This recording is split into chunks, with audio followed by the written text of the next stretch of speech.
राधे राधे दोस्तों। कैसे हैं आप लोग? कैसी चल रही है आप लोगों की सीटेट की तैयारी? जैसा कि आप लोगों का सीटेट का पेपर होने वाला है, सीटेट के पेपर के रिगार्डिंग हम ईवीएस पढ़ चुके थे। ईवीएस का सिलेबस कंप्लीट हो गया था और ईवीएस की पेडोलॉजी हमें आज स्टार्ट करेंगे। ईवीएस की पेडोलॉजी में मैं कुछ मेथड्स बताऊंगी आपको आज। और ये जो मेथड्स हैं आपके सारे पेपर्स में, मैक्सिमम सारे पेपर्स में पूछी जाती है, तो वह ध्यान से पढ़िएगा। चलिए स्टार्ट करते हैं। पहली है आगमन व निगमन विधि, इंडक्टिव एवं डिडक्टिव मेथड। आगमन विधि और निगमन विधि में हम पहले आगमन विधि के बारे में पढ़ेंगे। किसके बारे में पढ़ेंगे? आगमन विधि के बारे में। इसमें कौन कौन से शिक्षण सूत्र जो हैं अप्लाई होते हैं, ठीक है, वो कौन कौन से, जैसे कि उदाहरण से नियम की ओर होता है, नियम या फिर सिद्धांत या सामान्यीकरण की, ठीक है। प्रत्यक्ष से प्रमाण की ओर जाता है, मूर्त से अमूर्त की ओर, और विशिष्ट से सामान्य की ओर। किससे? विशिष्ट से सामान्य की ओर। इस विधि में बच्चों को पहले एक उदाहरण दिया जाता है। क्या किया जाता है? बच्चों को एक पहले उदाहरण दिया जाता है, उसके बाद नियम, सूत्र और सिद्धांत का प्रतिपादन किया जाता है। क्या किया जाता है? नियम, सूत्र और सिद्धांत का प्रतिपादन किया जाता है, ठीक है।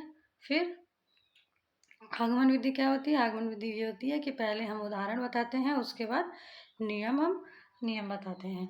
इसमें कौन कौन से सिद्धांत? अभी हम लोगों ने बताया था कि उदाहरण से नियम की ओर, प्रत्यक्ष से प्रमाण की ओर, मूर्त से अमूर्त की ओर, विशिष्ट से सामान्य की ओर। ठीक, उसके बाद हम आगमन विधि के सोपान पढ़ लेते हैं। इंपॉर्टेंट है, पेपर में पूछता है। कौन कौन से सोपान है? पहला है उदाहरण, ठीक है, अवलोकन, फिर सामान्यीकरण, फिर परीक्षण और सत्यापन। पहले उदाहरण दिया जाता है, फिर ऑब्जर्वेशन होता है यानी अवलोकन होता है, फिर जनरलाइजेशन होता है यानी सामान्यीकरण होता है, फिर परीक्षण होता है, फिर सत्यापन होता है। क्या होता है? सत्यापन होता है। इसके हम कुछ मेरिट और डिमेरिट पढ़ लेते हैं। मेरिट में क्या होता है? ये चाइल्ड सेंटर्ड मेथड है। कौन सा मेथड है? चाइल्ड सेंटर्ड मेथड है, ठीक है। ये कौन सी है? एक मनोवैज्ञानिक विधि है, शिक्षण की सर्वोत्तम विधि है, उच्च प्राथमिक स्तर पर के लिए सबसे अधिक उपयोगी है। कौन से स्तर के लिए? उच्च प्राथमिक स्तर के लिए। और गणित विषय के लिए भी उपयुक्त विधि है। किसके लिए? गणित विषय के लिए। अवलोकन चिंतन पर भी आधारित विधि है। कौन से चिंतन पर? अवलोकन चिंतन पर, ठीक है। तो उच्च प्राथमिक स्तर के लिए भी उपयोगी है और गणित विषय के लिए भी उपयोगी है। फिर दोष में क्या है? समय व श्रम अधिक लगता है। क्या लगता है? समय व श्रम अधिक लगता है। और अभ्यास कार्य भी नहीं कराया जाता है। क्या नहीं कराया जाता है? अभ्यास कार्य नहीं कराया जाता है। फिर हम निगमन विधि के बारे में पढ़ते हैं। निगमन विधि के बारे में क्या है? इसमें क्या होता है? ये आगमन विधि के जस्ट अपोजिट होती है। किसके अपोजिट होती है? आगमन विधि के। इस विधि में क्या होता है? शिक्षक जो है बच्चों की समस्याओं को हल करने के लिए एक नियम बता देता है, सिद्धांत बताता है, और बच्चा उसका प्रयोग करके प्रश्न को हल करता है। क्या करता है? प्रश्न को हल करता है। तो निगमन विधि को क्या होती है कि टीचर जो होता है पहले, जैसे कि मैथ्स में हो जाता है, हम एक फॉर्मूला बता देते हैं और फिर हम फॉर्मूला बताने के बाद जो है उसको वो कर लेते हैं, क्या करते हैं? उसी फॉर्मूले के अकॉर्डिंग हम अपना क्वेश्चन सॉल्व कर लेते हैं। तो ये निगमन विधि में यही होता है कि कोई भी समस्या होती है, कोई भी समस्या का अगर हल ढूंढना होता है तो उसके लिए एक नियम बता दिया जाता है, हिंट दे दिया जाता है, और बच्चा क्या करता है? प्रॉब्लम को सॉल्व कर लेता है। इसमें शिक्षण सूत्र जो आगमन विधि के विपरीत, जैसे नियम से उदाहरण की ओर, प्रमाण से प्रत्यक्ष की ओर, अमूर्त से मूर्त की ओर, ठीक है, ये होंगे। ठीक, इसके गुण क्या हैं? गुण में है स्मरण शक्ति का विकास, समय व श्रम कम लगना। समय और श्रम इस वजह से कम क्योंकि हम अगर उन्हें रूल्स बता ही दे रहे हैं, फार्मूलाज बता ही दे रहे हैं, तो मतलब उन्हें हम पूरा कॉन्सेप्ट बताने से पहले फार्मूला बता दे रहे हैं, तो ये क्या हो जाता है? इससे समय व श्रम जो है बच जाता है। अभ्यास कार्य अधिक होता है। फार्मूला बता दिया, फिर बहुत सारे क्वेश्चन दे दिए कि ये सेम टाइप के क्वेश्चन आपको इससे सॉल्व करना है, तो ये क्या होता है? अभ्यासकार अधिक हो जाता है। संक्षिप्त व सरल विधि है, संक्षिप्त व सरल विधि है। दोष क्या है? अमनोवैज्ञानिक विधि है। कौन सी मनोवैज्ञानिक है? अमनोवैज्ञानिक है। रटने पर अधिक बल दिया जाता है, जो गलत है। मतलब जाहिर सी बात है, जो फॉर्मूले, हमारी जो शिक्षा प्रणाली है वो रटने से ज़्यादा करने पे दिया जाता है। क्या किया जाता है? लर्निंग बाय डूइंग से ज़्यादा वो किया जाता है, ठीक है? तो कक्षा के वातावरण को नीरस बनाता है। क्या बनाता है? नीरस बनाता है। आगमन व निगमन दोनों विधियों का प्रयोग एक साथ गणित में किया जाए तो यह सबसे अच्छी विधि होगी। जो आगमन और निगमन विधि है उसका गणित में सबसे ज़्यादा प्रयोग किया जाए वो तो वह सबसे अच्छी विधि होगी। फिर विश्लेषण और संश्लेषण विधि के बारे में, संश्लेषण के बारे में पढ़ते हैं। सबसे पहले विश्लेषण विधि के बारे में पढ़ते हैं। कौन सी विधि के बारे में पढ़ते हैं? विश्लेषण विधि के बारे में। इसमें क्या है कि विश्लेषण विधि में है कि किसी वस्तु के छोटे-छोटे टुकड़े व अंशों में विभाजित करके उसका विश्लेषण करते हैं। किसका करते हैं? विश्लेषण किया गया। जैसे कोई वस्तु दे दी, कोई ऑब्जेक्ट दे दिया गया, ठीक? उससे मानसिक चिंतन से, मानसिक क्रियाओं से हम पहले पता करेंगे कि ये क्या है। अगर नहीं पता चलता है तो हम क्या करेंगे, फिर उसका डिवीज़न जो है एक छोटे-छोटे टुकड़ों में कर देंगे। जैसे आप किसी बच्चे को आप ट्री दिखाते हैं, पेड़ दिखाते हैं, तो बच्चा यही बोलेगा कि ये पेड़ है, पर बच्चे को नहीं पता होता है कि ये पेड़ में जड़ होती है, तना होती है, शाखाएँ होती हैं, पत्तियाँ लगती हैं, फूल लगते हैं, फल लगते हैं। तो ये क्या हो जाता है, बच्चे को छोटे-छोटे पार्ट्स में डिवाइड करके बताते हैं, ठीक है? तो ये विश्लेषण विधि होती है, ठीक है? इसमें क्या है कि विश्लेषण के सोपान क्या हैं? दिया है, ज्ञात करना है या सिद्ध करना है, फिर हल है, ठीक है? इसमें कौन-कौन से सूत्र हैं? अज्ञात से ज्ञात की ओर, जटिल से सरल की ओर, निष्कर्ष से अनुमान की ओर। अज्ञात से ज्ञात की ओर, जटिल से सरल की ओर, निष्कर्ष से अनुमान की ओर। और गुण कौन सा है? ज्ञान का स्थायीकरण, तर्क चिंतन व कल्पना शक्ति का विकास, बच्चों में खोज प्रवृत्ति का विकास होता है और मानसिक कक्षाओं के लिए उपयोगी होती है। जाहिर सी बात है, अगर हम कोई भी एक किसी भी चीज़ का एक छोटे-छोटे से भागों में डिवाइड करके बच्चों को बताएँगे तो बच्चों के अंदर क्यूरियोसिटी होगी कि अच्छा इसकी ये कौन-सा पार्ट होता है, इसके बारे में क्या-क्या क्वालिटीज़ हैं, क्या-क्या इसके डिमेरिट्स हैं, क्या-क्या इसके मेरिट्स हैं, ठीक है? तो ये जो होती है कौन सी विधि हो गई? विश्लेषण विधि हो गई। अब इसके दोष देख लेते हैं। दोष इसके शायद ज़्यादा नहीं, इसका दोष यही हो जाएगा कि मतलब टाइम ज़्यादा लगता है। क्योंकि अगर हम जो भी पॉइंट्स में बताएँगे तो जो एक्सप्लेन करने में एक लेंदी क्लास हो सकती है। तो ये जो विश्लेषण वाला मेथड है हम अपर प्राइमरी में कर सकते हैं, ठीक है? फिर हम संश्लेषण विधि के बारे में पढ़ते हैं। संश्लेषण विधि में क्या होगा? इसमें अलग-अलग वस्तु या भागों को एक करने की प्रक्रिया ये होती है। मतलब जैसे हम विश्लेषण में क्या कर रहे थे, छोटे-छोटे पार्ट्स बता रहे थे। लेकिन संश्लेषण में क्या कर देंगे कि हम एक पूरा जो होता है, एक हम लोगों ने बच्चों को बता दिया ये पेड़ होता है, तो बच्चों में वो अंडरस्टैंडिंग का लेवल हो जाता है कि उन्हें पता चल जाता है कि हाँ, इसमें पेड़, शाखाएँ या फिर ये चीज़ें हैं, वो तुरंत ही बताई जाती है। इसके अंतर्गत दी गई समस्याओं को ज्ञात करने के लिए सर्वप्रथम सूचनाओं को विकृत किया जाता है, उसके बाद समस्या का हल किया जाता है। ठीक है, अब इसके गुण देख लेते हैं। यह सरल और संक्षिप्त विधि है, समय की बचत होती है, गणित पाठ्य पुस्तक की आधारित विधि होती है। गणित के प्रश्नों को पढ़ने के लिए ये उपयुक्त विधि है। कि कौन से प्रश्नों को पढ़ने के लिए? गणित के प्रश्नों को पढ़ने के लिए। इसका दोष क्या है? ये दोष है इसका दोष ये है कि ये रटने पर बल देती है और अमनोवैज्ञानिक विधि है। कौन सी विधि है? अमनोवैज्ञानिक विधि है।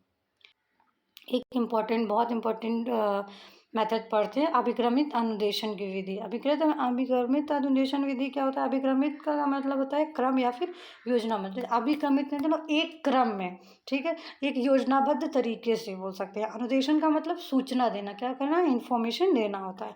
इसके जनक कौन है? B.F. स्किनर है, बहुत इंपॉर्टेंट है कि इसके स्किनर वो कौन है, सॉरी, इसके जनक कौन है? B.F. स्किनर है। इसके अंतर्गत ये है कि वस्तुओं को छोटे-छोटे सोपानों में योजनाबद्ध तरीके से प्रस्तुत किया जाता है। क्या किया जाता है?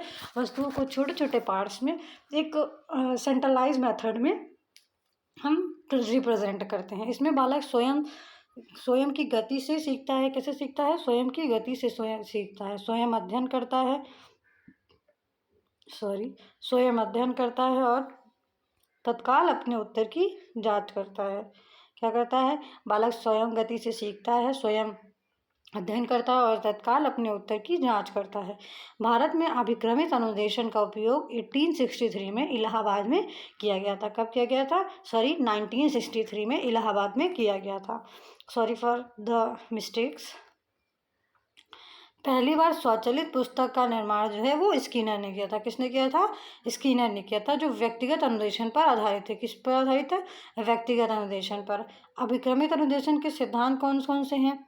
ये पहला सिद्धांत है लघु पदों का सिद्धांत, स्वागति का सिद्धांत, तत्काल पुनर्बलन का सिद्धांत, सक्रिय अनुक्रिया का सिद्धांत, स्वमूल्यांकन का सिद्धांत। आपके पेपर में इतना डीप से नहीं आएगा, ये जो है ये आपके पेपर उसमें आ सकता है, यूपी टेट में आ सकता है, और ये जो आपका एमपी टेट वगैरह होता है, या फिर आपका जो क्या कहते हैं राजस्थान वाला रीट होता है उसमें आ सकता है। जो ये क्या कहते हैं सीटेट में इतना टफ तो नहीं पूछेंगे, बट फिर भी आप लोग याद रखिएगा। अभिक्रमित अनुदेशन का जो प्रकार है उस वो देख लेते हैं। अभिक्रमित अनुदेशन के प्रकार में पहला कौन सा है, रेखीय अभिक्रमित अनुदेशन, फिर शाखीय अभिक्रमित अनुदेशन, फिर अवरोही अभिक्रमित अनुदेशन। इसमें क्या होता है, एक लाइन वाइज चलता है। कैसा होता है, लीनियर होता है, लाइन वाइज होता है, ठीक है। फिर शाखीय जिसके ये जो रेखीय इसके जनक हैं बी एफ स्किनर, सॉरी, और शाखीय के हैं नॉर्मन क्राउडर, और अवरोही के हैं थॉमस गिलबर्ट। कौन है, थॉमस गिलबर्ट हैं। रेखीय पढ़ते हैं, रेखीय के जनक कौन है, बी एफ स्किनर हैं। श्रृंखला अभिक्रमित अनुदेशन भी कहते हैं। कौन सा अनुदेशन कहते हैं, श्रृंखला अनुदेशन कहते हैं। इसमें क्या होता है, एक फ्रेम एक पद दे दिया जाता है, उस पर पुष्टि की जाती है, ठीक है। फिर वो पद 2 हो जाता है, फिर प्रतिपुष्टि होती है, ठीक है। मतलब फीडबैक होता है, कोई भी एक चीज़ बताई जाती है देन उसका फीडबैक होता है। इसमें पहला पद पढ़ने के बाद अनुक्रिया की जाती है, फिर दूसरा पद पढ़ने के बाद पहले प्रथम पद की मतलब वैसे कोई एक क्वेश्चन यहाँ पे दे दिया गया, कहाँ पे, यहाँ पे एक क्वेश्चन दे दिया गया, फिर यहाँ पे इसका क्या कहते हैं, उसके जो पहला पद है इस जो यहाँ पे उत्तर प्रतिपुष्टि की जाएगी, और जो यहाँ पे प्रतिपुष्टि की जाएगी, यहाँ पे जो उत्तर दिया जाएगा वो सबकी उत्तर की जांच करी जाएगी, अनुक्रिया करी जाएगी, उसकी जांच की जाएगी, फीडबैक लिया जाएगा। वही क्या है, रेखीय अनुदेशन। मतलब अगर आपका उत्तर सही है तो ये प्रोसेस आगे चलता चला जाएगा, अगर गलत है या फिर कुछ है तो उसको सही किया जाएगा, देन फिर आगे बढ़ा जाएगा। फिर शाखीय अभिक्रमित अनुदेशन में क्या होगा, इसे आंतरिक अभिक्रमित अनुदेशन भी कहते हैं। क्या कहते हैं, आंतरिक अभिक्रमित अनुदेशन कहते हैं। इसमें बालक को विषय वस्तु पढ़ने को दी जाती है, उसके बाद 3-4 विकल्प दिए जाते हैं, उनमें से सही उत्तर चुनने पर अलग पद पर जाने का निर्देश दे दिया जाता है। जैसे कि हमारे पेपर में 4 ऑप्शंस आते हैं, उसमें से हम एक ऑप्शन चूज़ करते हैं, जो सही होता है उसके लिए हमें मार्क्स मिलता है, जो गलत होता है उसके लिए हमारा मार्क्स कट जाता है। कटता नहीं है हमारे पेपर में तो, लेकिन जनरली एग्जाम्स में ऐसा होता है, ठीक है। तो अगर इसमें क्या होता है, शाखीय अभिक्रमित अनुदेशन में अगर आपने राइट आंसर दिया तो आप फ्रेम 2 में बढ़ जाएंगे, लेकिन अगर आपने गलत आंसर दिया है तो आपकी क्या होगी, रिमीडियल टीचिंग होगी, यानी जो निदान एवं उपचार होगा, ठीक है। इसमें 2 पेज होते हैं, एक होम पेज होता है और एक एरर पेज होता है। होम पेज मतलब आगे बढ़ना, और अगर एरर हो गया है तो उसमें क्या हो जाता है, निदान या फिर आंसर जो है आगे बढ़ना। फिर अवरोही अभिक्रमित अनुदेशन, इसे मैथेटिक्स भी कहते हैं। मैथेटिक्स जो है वो यूनानी भाषा के मैथिन शब्द से बना है, जिसका अर्थ होता है सीखना। क्या होता है, जिसका अर्थ सीखना होता है। यह किसके लिए इम्पोर्टेंट है, गणित सीखने के लिए। किसके लिए इम्पोर्टेंट है, गणित सीखने के लिए। अब एट लास्ट हम खेल विधि पढ़ते हैं, उसके बाद हम क्लास को ओवर करेंगे। खेल विधि जो होती है, खेल द्वारा सीखना, हम कह सकते हैं खेल द्वारा सीखना, ठीक है। खेल द्वारा सीखना सबसे पहले फ्रॉबेल ने बताया था। किसने बताया था, फ्रॉबेल बनाया था। लेकिन इसके जनक कौन है, हेनरी कोल्डवेल कुक है। कौन है, हेनरी कार्डवेल कुक है, ठीक है। इन्होंने ब्रिटेन के अंदर एक पर्स स्कूल था, द प्लेवे स्कूल में इसका प्रयोग किया था।